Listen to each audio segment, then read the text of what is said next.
बारामती लोकसभा मतदारसंघ चर्चेत राहणारा मतदारसंघ असून दिग्गज नेते शरद पवार यांच्यामुळे हा मतदारसंघ नेहमी चर्चेत असतो।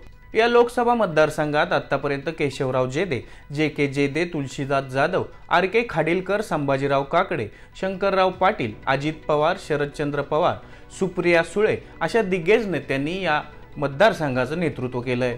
दौंड, इंदापूर, बारामती, पुरंदर, भोर आणि खडकवासला या 6 विधानसभा मतदारसंघाचा मिळून बारामती लोकसभा मतदारसंघ बनलाय।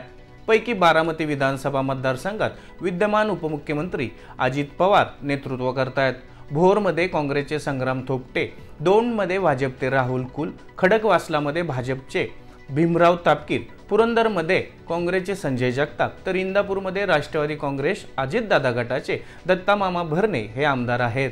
सद्यस्थितीत बारामती लोकसभा मतदारसंघात राष्ट्रवादी काँग्रेस अजित पवार गटाचे 2, भाजपचे 3 आणि काँग्रेस पक्षाचे 2 आमदार आहेत। सध्या या मतदारसंघाच्या विद्यमान खासदार सुप्रिया सुळे यांच्या गटाचा म्हणजेच राष्ट्रवादी काँग्रेस शरदचंद्र पवार या पक्षाचा एकही आमदार नाही। 2019च्या लोकसभा निवडणुकीत राष्ट्रवादी काँग्रेसच्या सुप्रिया सुळे खासदार म्हणून निवडून आल्या। त्यांना 52.95% म्हणजे 6,86,714 मतं मिळाली।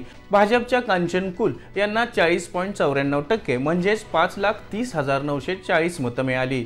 वंचित बहुजन आघाडीच्या नवनाथ पडळकर यांना 3.4% म्हणजे 44,134 मतं मिळाली। या सर्वांची टक्केवारी पाहिली तर ती 97.29% अशी होते आणि उरलेले 2.71% मतं ही इतर पक्षाच्या उमेदवारांना मिळाली। 2019च्या निवडणुकीसारखी परिस्थिती सध्या या मतदारसंघात राहिली नाही। त्यामुळे विद्यमान खासदार सुप्रिया सुळे यांच्या समोरची आव्हानं वाढली आहेत। राज्याचे उपमुख्यमंत्री अजित पवार यांनी सवता सुभा मांडला असून ते भाजपच्या साथीला जाऊन बसलेत। त्यांनी संपूर्ण राष्ट्रवादी पक्षच आपल्या ताब्यात घेतल्यानं सुळेंना घरातूनच मोठं आव्हान निर्माण झालंय। दुसरीकडे शरद पवार गटाचा म्हणजेच राष्ट्रवादी काँग्रेस शरदचंद्र पवार या पक्षाचा एकही आमदार या लोकसभा मतदारसंघात उरला नाही। त्यातच शिंदे गट, शिवसेना, अजित पवार गट, राष्ट्रवादी आणि भाजप हे 3 पक्ष एकत्र आल्यानं बारामतीचा पुढचा खासदार कोण होणार याची चर्चा सुरू झाली आहे। आजच्या कारण राजकारणमध्ये एवढंच। पुन्हा भेटूया एका नवीन मतदारसंघाची माहिती घेऊन। पाहत रहा टाइम्स नाऊ मराठी।